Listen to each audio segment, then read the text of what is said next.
পিতামাতার প্রতি সন্তানের যেমনি ভাবে হক থাকে, পিতামাতা ও সন্তানের প্রতি সেইভাবে একটা হক সন্তানের উপর রয়েছে। শুধু সারা জীবন আমরা শুনে আসছি সন্তানরা পিতামাতার সদাচরণ করবে, সন্তানরা পিতামাতার সাথে সৎ ব্যবহার করবে, ভালো আচরণ করবে, পিতামাতার সেবা করবে, পিতামাতার খেদমত করবে। কিন্তু পিতামাতা ও সন্তানদের প্রতি সদাচরণ করতে হবে, এটাও হলো কর্তব্য। পিতামাতা ও সন্তানদের প্রতি ইহসান করতে হবে, আদব আচরণ ভালো করতে হবে, এটাও হলো কর্তব্য। কারণ আপনার সন্তানের কাছ থেকে আপনি যদি ভালো কিছু আশা করতে চান, আপনার সন্তানকে আপনি দ্বীন লাইনে লেখাপড়া করাতে হবে, আদর্শ শিখাইতে হবে। আপনার সন্তানকে ভালো একটা মানুষ গড়তে হলে তাকে ইসলামের বিধিবিধান গুলো শিখাইতে হবে, ভালো আচরণ শিখাইতে হবে। তাহলে সন্তান বড় হলে ওই সন্তান বাবা মায়ের সবচেয়ে বড় সম্পদ হবে, বাবা মার প্রতি ইহসান করবে, সদাচরণ করবে। এই জন্য বন্ধু, আম গাছে আম ধরে, আম গাছে জাম ধরে না। কাঁটাযুক্ত গাছ লাগাইবেন যদি কোন, আমি এটা থেকে আনার ফল আশা করি। কখনো কাঁটাযুক্ত গাছ থেকে আনার ফল আশা করা যায় না। আপনি যদি কাঁটাযুক্ত গাছ লাগাই বলেন আমি এটা থেকে তাল আশা করি, সেটা থেকে কখনো তাল আশা করা যায় না। আপনি যদি আমি বলেন আমি কাঁটাযুক্ত গাছ লাগাইলাম, আমি কাঁটাযুক্ত গাছ থেকে আমি একটা আমের ফল আশা করি, কিন্তু আমের ফল আশা করা যাবে না। কারণ আপনি যেই গাছ লাগাইবেন ওই গাছ থেকে ওই ধরনের ফল আপনি আশা করতে পারেন। সুতরাং বন্ধু আমার, আপনার সন্তানদেরকে সেইভাবে গড়ে তোলেন নাই, এখন বয়স হয়ে গেছে আপনার, বৃদ্ধ হয়ে গেছেন আপনি। এখন যদি আপনি বলেন আমার সন্তানরা আমারে দেখে না, আমার প্রতি ভালো আচরণ করে না, আমার সাথে দুর্ব্যবহার করে, আমার সাথে খারাপ আচরণ করে, এখন এই কথার কোনো যুক্তি আর হয় না। কারণ আপনার সন্তানকে আপনি বানাচ্ছেন তো অমানুষ, আপনার সন্তানকে ছোটবেলা মুক্তবে পাঠান নাই, আপনার সন্তানকে ভালো মানুষের সাথে সে চলাফেরা করে নাই। আপনি যেরকম বয়স হয়েছে, এখন হাঁটতে পারেন না, চলতে পারেন না, বার্ধক্য জনিত হয়ে গেছেন, এখন সন্তান আপনার কথা শুনবে কিভাবে? কথা বলেন ঠিক ঠিক না? এই জন্য আমাদের সন্তানদেরকে আমরা এমন ভাবে গড়ে তুলতে হবে যেন সন্তানরা আমাদের যখন বয়স হবে, সন্তানরা আমাদের কথা শুনে, আমাদের কথা মানে।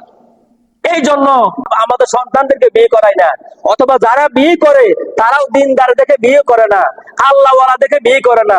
কারণ বর্তমান সমাজে এখন এমন একটা জিনিস ভাইরাল হলো যে মেয়ে যদি সুন্দর হয়, তার কোনো বংশ নাই, তার কোনো পরিচয় নাই, তার কোনো তাকওয়া নাই, ব্যক্তি কোনো দিনদার নাই, তখন কি করে, মেয়ে যেহেতু সুন্দর আর কিচ্ছু লাগবে না, শুধু মেয়েদের দিকে তাকায় তারা আত্মহত্যা করে। আত্মহত্যা করার পরে যখন মেয়েকে ঘরে নিয়ে আসে, এখন মেয়ে তো নামাজ জানে না, নামাজের সূরাও জানে না, নামাজ কেমনে পড়বে নামাজের নিয়তও জানে না। এখন মেয়ে যদি নামাজের নিয়ত না জানেন, সূরা না জানে, এখন বলেন, এখন আপনি যে বিয়ে করে মেয়েটারে আনলেন, মেয়ে তো নামাজ পড়তে পারে না, আউযুবিল্লাহ বিসমিল্লাহ পড়তে পারে না, সূরা ফাতিহা পারে না, তা এই মেয়ে আপনার সংসারে আসিয়া সে কেমন দিনদার হইব? সুতরাং এই মেয়ের কারণে আপনার ঘরের মধ্যে সবচেয়ে বেশি অশান্তি হবে। রহমাতুল আলামিন মুখের মধ্য থেকে একটু থুতু ইমাম হাসান রাদিয়াল্লাহু তাআলা আনহুর মুখের মধ্যে লাগাইয়া দিলেন। আল্লাহর নবী একটা খাজুর মুখের মধ্যে রাখিয়া খাজুরটা চিবিয়ে এটাকে নরম করে খাজুরের কিছু অংশ ইমাম হাসানের মুখের তালুর মধ্যে লাগাইয়া দিলেন। আর আজকে আমাদের সমাজের মধ্যে দেখা যায়, আমাদের সন্তান যদি দুনিয়ার মধ্যে আসে, আর বেশিরভাগই আমাদের সন্তানরা এখন মেডিকেলে সিজারে হয়। কথা বলেন ঠিক নেই? তো সন্তান যদি মেডিকেলে সিজারে হয়, সেইখানে আলেম ওলামার মুখের থুতু, মুখের লালা কিভাবে আপনার বাচ্চার মুখের মধ্যে লাগাইবেন? আলেম ওলামার মুখের যে খাজুর চিবানো একটা অংশ ওই বাচ্চার মুখের তালুর মধ্যে আপনি কিভাবে লাগাইবেন? কিতাব প্রমাণ করে, হাদিসের মধ্যে আছে, একজন আলেমের মুখের থুতু যদি ওই বাচ্চার মুখের মধ্যে দেওয়া হয়, ওই বাচ্চা আর রোগ বারাম থাকবে না, ওই বাচ্চার জিনে আসর করবে না, ওই বাচ্চা বাচ্চার কোনো আর বিপদ থাকবে না। এই জন্য আল্লাহর নবী নিজের মুখের থুতু ইমাম হাসানের রাদিয়াল্লাহু তাআলা আনহুর মুখের মধ্যে লাগাইয়া দিয়েছেন। ওই বাচ্চার বরকতের জন্য, ওই বাচ্চার জন্য দোয়া করতেন এবং নিজের মুখ থেকে খাজুর নিয়ে একটা অংশ বাচ্চার তালুর মধ্যে লাগাইয়া দেওয়া হয়েছে। এতে বোঝা যায় আল্লাহর নবী বলেন, উম্মত তোমাদের সন্তান দুনিয়ার জমিনে যখন আগমন করবে, তোমরাও একজন আলেম সামনে আনিয়া আলেমের থুতু মোবারক ওই বাচ্চার মুখের মধ্যে লাগাইয়া দিও এবং একটা খাজুর আলেমের কাছের মুখ থেকে চিবাইয়া ওই বাচ্চার মুখের মধ্যে দিয়া দিও। তাহলে দুনিয়ার কোনো বদনজর, দুনিয়ার কোনো জিনের আসর, দুনিয়ার কোনো বালা মুসিবত ওই ব্যক্তিকে, ওই নবজাতক শিশুকে স্পর্শ করবে না। আজকে কি আমাদের সমাজে এগুলো হয়নি? কখনো হয় না। কারণ আমাদের সন্তানটা, বেশিরভাগ সন্তান আমাদের জন্ম হয় মেডিকেলের মধ্যে এবং সেখানে সিজারে জন্ম হয় বেশিরভাগ সন্তান। তো সেখানে আলেম ওলামাকে আনাও দূরের কথা, বাচ্চাকে নেওয়া তো দূরের কথাই, একজন আলেমের কাছে একজন আলেমকে আনাও অনেক দূরের কথা। কথা বলেন ঠিক কি ঠিক না? একজন আলেমকে আনি যে এই কাজগুলো করবে, এটাও সম্ভব হয় না। তাহলে আপনার সন্তান ভবিষ্যতে বড় হলে কি ভালো হবে? ও তো হবে সন্ত্রাস, ও তো হবে বাটপার, ও তো হবে সুদখোর, ও তো হবে ঘুষখোর। যাইয়া দেখেন বেশিরভাগ যাদেরকে, যে সমস্ত বাচ্চারা দুনিয়াতে আসার পরে তাদের বাবা মা এই আমলগুলো করে নাই, বেশিরভাগ সন্তানগুলো আজকে বেয়াদব হইতেছে, বাটপার হইতেছে, ঘুষখোর হইতেছে, সুদখোর হইতেছে, জায়গায় জায়গায় অন্যায় কাজগুলো করতেছে, আকাম কুকাম গুলো করতেছে, ওই সন্তানগুলাই বেশি। যাদের বাবা মা এই আল্লাহ রাসূলের এই সুন্নাত গুলো মানছে, তাদের সন্তানগুলো কখনো অন্যায় কাজ করতে পারে না, কখনো বাবা মায়ের সাথে বেয়াদবি করতে পারে না, কখনো সুদখোর হতে পারে না, ঘুষখোর হতে পারে না। এরপরে এই সন্তানগুলোকে যদি আপনি এইভাবে যদি গড়ে না তোলেন, একদিন যখন এই সন্তান অন্যায় করার পরে, অপরাধ করার পরে যখন তাদেরকে আল্লাহ বলবে, ও আমার ফেরেশতারা, এই ব্যক্তি, এই লোকটা দুনিয়ার মধ্যে এমনি ভাবে অনেক অন্যায় করেছে, জিনা করেছে, দর্শন করছে, সুদ খাইছে, মানুষের মনে কত কষ্ট দিয়েছে, এই ব্যক্তি দুনিয়ার জমিনে কোনো নামাজ পড়ে নাই, আমি আল্লাহর কোনো ইবাদত করে নাই, এই ব্যক্তির জাহান্নামের মধ্যে দিয়া দাও। এরপরে ফেরেশতারা যখন জাহান্নামের মধ্যে তাকে নিক্ষেপ করবে, নিক্ষেপ করার সময় ওই ব্যক্তি একবার ফেরেশতাকে বলবে, বলবে আল্লাহর কাছে আমরা একটু কথা বলতে চাই। বলবে, মাবুদ আমার মা আমাকে জন্ম দিয়েছে, কিন্তু মা আমাকে ছোটবেলায় মক্তবের মধ্যে পাঠায় নাই। আমার মা, আমি যখন দুনিয়াতে আসছি, একজন আলেমের মুখের থুতু আমার মুখের মধ্যে লাগায় নাই, একজন আলেমের মুখ থেকে একটা খাজুরের অংশ আমার মুখের তালুর মধ্যে দেয় নাই। তাহলে আমি দুনিয়ার মধ্যে আমি তো ভালো কিছু শিখি নাই, আমার বাবা মা আমার খারাপ খারাপ জিনিসগুলো শিখাইছে, যার কারণে আজকে আমি জাহান্নামী হয়েছি। আপনার কাছে আমার একটা আবেদন। এই আবেদন করবে সন্তান, বলবে, বউ বান্দা বলো তোমার কি আবেদন? মাবুদ, আমি জাহান্নামে যাবো, অসুবিধা নাই, কিন্তু আমার যে বাবা জাহান্নামের রাস্তা দেখাইছে, আমার যে মা আমার জাহান্নামের রাস্তা দেখাইছে, আমার বাবা মার তার থেকে দ্বিগুণ জাহান্নামের আগুন দিতে হইবে। সন্তানকে যদি জাহান্নামের আগুনের মধ্যে ফালানো হয়, সন্তান বলবে, আল্লাহ আমার যে পরিমাণ আযাব তুমি দিবা, আমার যে বাবার কারণে আজকে আমি জাহান্নামে আসছি, আমার যে মায়ের কারণে আমি জাহান্নামে আসছি, আমার ওই বাবা ওই মাকে জাহান্নামের মধ্যে দ্বিগুণ আযাব তুমি দিতে হবে। এরপরে যখন সন্তান দুনিয়াতে আসে, সন্তান দুনিয়াতে আসার পরে সন্তানের নাম রাখতে হবে ভালো নাম, ইসলামিক নাম রাখতে হবে। আজকে আমাদের সমাজে দেখা যায় এমন এমন নাম রাখে সন্তানদের, নবজাতক শিশুদের, এমন নাম রাখে যে নামগুলো শুনলে মানে আপনি বিশ্বাস করতে পারবেন না যে এগুলো যে একজন মানুষের নাম। আল্লাহ বলেন, ওয়ালাকাদ কাররামনা বানি আদম, আমি আমার আদম জাতকে সম্মানী হিসেবে দুনিয়াতে পাঠাইছি। আর আমাদের পিতা মাতারা নবজাতক শিশুদের এমন নাম রাখে, কারোর নাম রাখে সাগর, কারোর নাম রাখে নদী, কারোর নাম রাখে পদ্মা, কারোর নাম মেঘনা। কথা বলেন ঠিক কি ঠিক না?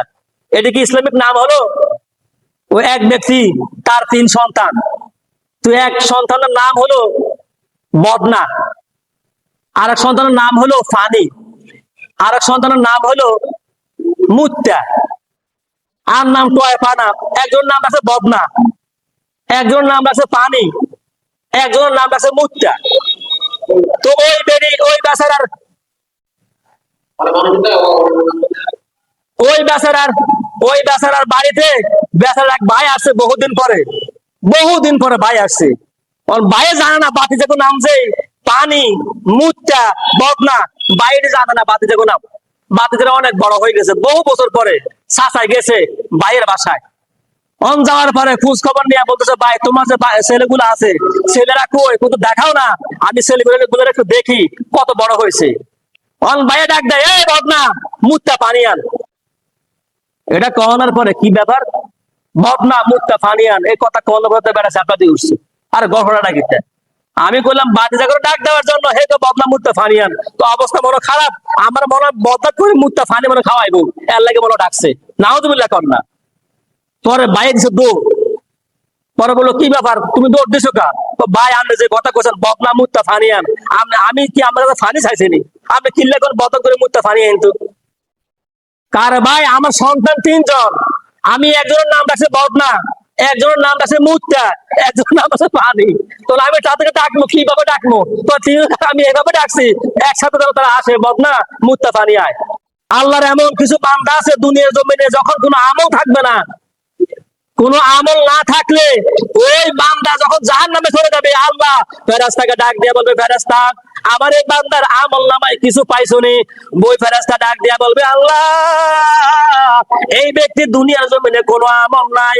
এখন এই ব্যক্তিকে আল্লাহ বলবে, তাহলে তাকে যদি জাহান্নামে পাঠাইতে হয়, জাহান্নামে তো পাঠাইবা, দেখো না তার নামটা কি নাম।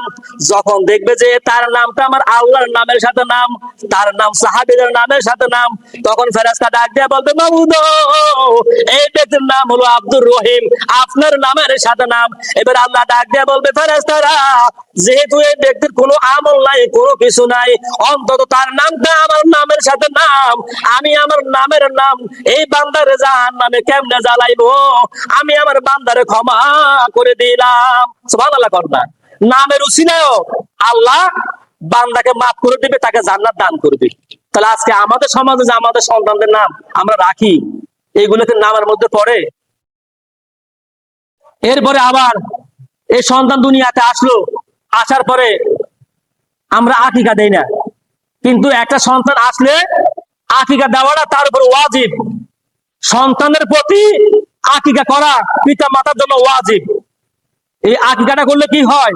আকিকা করলে এই সন্তানের বিপদ আপদ বালা মুসিবত আল্লাহ পাক সব দূর করে দেয়। এবং আল্লাহর হাবিব বলছেন, এই নবজাতক শিশুর মাথার যে পরিমাণ চুলগুলো আছে, এই চুল পরিমাণ রৌপ্য যদি কেউ সদকা করে, এই নবজাতক শিশুর যত বিপদ আপদ আছে আল্লাহ পাক তার সব কিছু দূর করে দিবে। আজকে আমরা আমাদের সন্তানদের প্রতি এত অবহেলা হয়েছি, তাহলে এই সন্তানগুলো বড় হলে তাদের কাছ থেকে আমরা কি আশা করতে পারি? আবার যদি এখন কারো কারো কন্যা সন্তান হয়, তো এর মুখ এমন বেজার হয়ে যায়, হায় রে আমার কন্যা সন্তান হয়েছে, একবারে মুখটাই বেজার হয়ে যায়, চেহারাটাই মলিন হয়ে যায়, কারণ কন্যা সন্তান হয়েছে। আল্লাহর হাবিব বলেন, উম্মত আমার কোন উম্মতের যদি একটা কন্যা সন্তান হয়, ওই উম্মত একটা জান্নাতের মালিক। কোন উম্মতের 2টা সন্তান হয়, ওই আমার উম্মতের 2টা জান্নাতের মালিক।